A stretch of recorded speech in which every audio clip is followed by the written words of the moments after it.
پشتی دیار نمانا دو هاولاتین میسل هرما کردستانه کسوکارن وان دزگاین امناهی ینزاخ و هایدار کرن که به مرما گشت کرن قصدا گند بانکی کرینه و پشتی دیفچونه که دیار بی فروکین ترکیا ترمبیلا وان تو باران کریو هر دو تیدا کشتینو جنازه وان دیگل ترمبیل جلای پاسوان سنوری و هاتنه و گوهستنو را دستی کسوکارن وان هاتنه کرن هاتنا آگادار کنش دهی بشاف کو من زانی هات کرنه بری دروج اف حولاتی خلکی میشه اصلی خو عربن کو سردانا و دوری که وش دوری که گشتیاری هاتنو چون خلکی خوش دیده کنه اوش هاتنه و دوری روز جمعه کو بو گشتیاری هاتنه هر دو حولاتی خلکی میسل یه چون و اش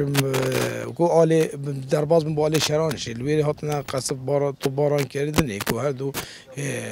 روزانه و منطقه قصب باران هي مثلا تو باران بردوام هي کو خلق نزانیش برچی حتی کو دی خلقی واش مثل هاتینا قدریا جهت پیوندار کینو جهت امنی کنه کو پلیس و آسایش کو بنتو حالاتین ما برزنه و قدریا ما هات کنه ماشي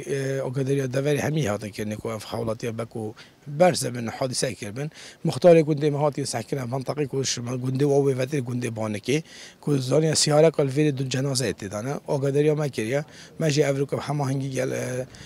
پاسمان سنوری و جهت پیونددار کوبشین و هر دو تارما بین متیمک پیکی ناش تندرستی و هیز پاسمانی و جهت پیونددار کوبشین تارمی و بینن ام چاوری خدانت و بین حتی خدانت و هاتین مجال هنارت چون تارمی و بینن ام چاوری بین ویر تارمی و در تسلیمی دادا بزشکی بکنن و روانه میسل بکن. کسوکارن حالاتین هاتینه کشتن باصل چوانی هاتن و برزبون وان جبوی دزگاه میدیای بادینان دکن. بال 12 وربع انقطع الاتصال عنهم الجمعة. يوسف عمار وعد خريج كلية تربية رياضية قبل شهر خريج وكان لبس 2 سنة وحلقات قبل 3 أسابيع. وأحمد أحمد شكر 40 سنة متزوج عنده 4 أولاد.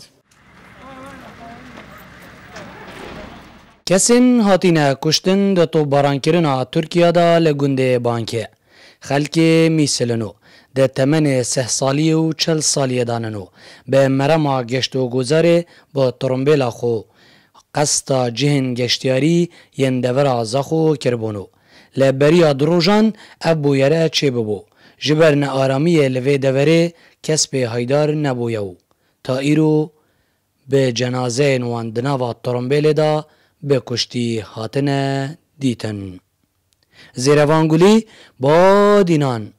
گنده بانکی سر به قضایا زاخو